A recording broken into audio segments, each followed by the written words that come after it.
Okay, Dan, now let's talk a little bit about what opportunities there might be for FedEx as they expand to offering services to new other e-commerce sellers and retailers.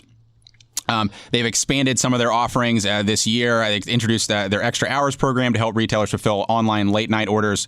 And as you mentioned, there are some bigger growth opportunities, arguably, in outside of Amazon and e-commerce than there are within Amazon. Can you talk about what those opportunities are and how FedEx is moving to serve those businesses? Yeah, so basically, FedEx has positioned itself as the un-Amazon. And that's kind of a smart place to be because as big as Amazon is, it isn't all of retail. And let's look at like the major competitors, which in terms of most stuff would be Walmart and Target. If you're Walmart and Target, you don't want to use Amazon, certainly, even though you technically could.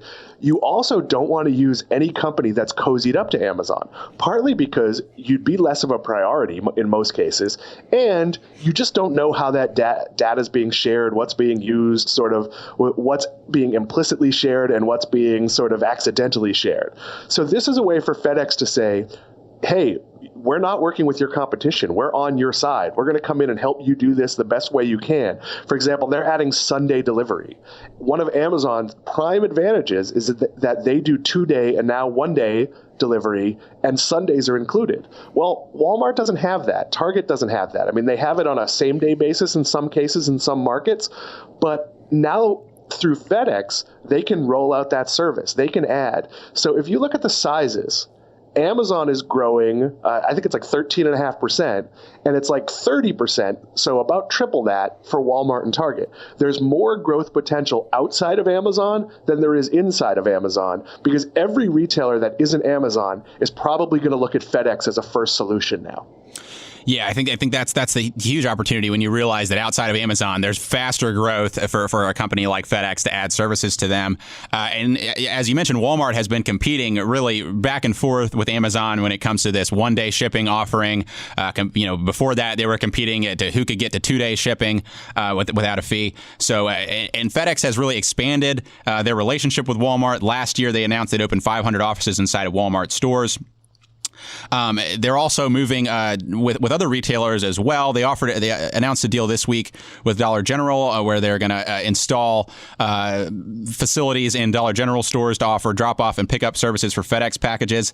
They plan to roll that out to 1,500 Dollar General stores in the late summer of 2019. And by the end of 2020, they plan to have that in 8,000 stores. Obviously, a huge opportunity there. And when you look at what the areas where Dollar General is located, these are markets that tend to be underserved. When you look at that opportunity, how significant do you think that could be for FedEx? Well, I think it's huge because so you're an individual. Do you have a favorite package delivery company? Who's ever the easiest and cheapest for me to get to, I think is my, yeah. Exactly. So I feel the same way. I just had to mail my brother his mail. I was his forwarding address for a few months while he was in between jobs.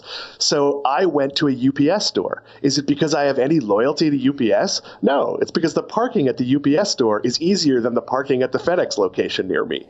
So if I could go to Dollar General, we have a Dollar General near our other home in the Orlando area, which is about a mile walking. If I could go there and drop off for FedEx, am I going to hunt down a UPS location because they might be a little cheaper or find a post office? No, I'm going to go to whatever the easiest place is. So putting yourself in up to 8,000 Dollar Generals, and I think that number's low because Dollar General opens 1,000 stores every year. So it seems very logical that any new store they open will have this.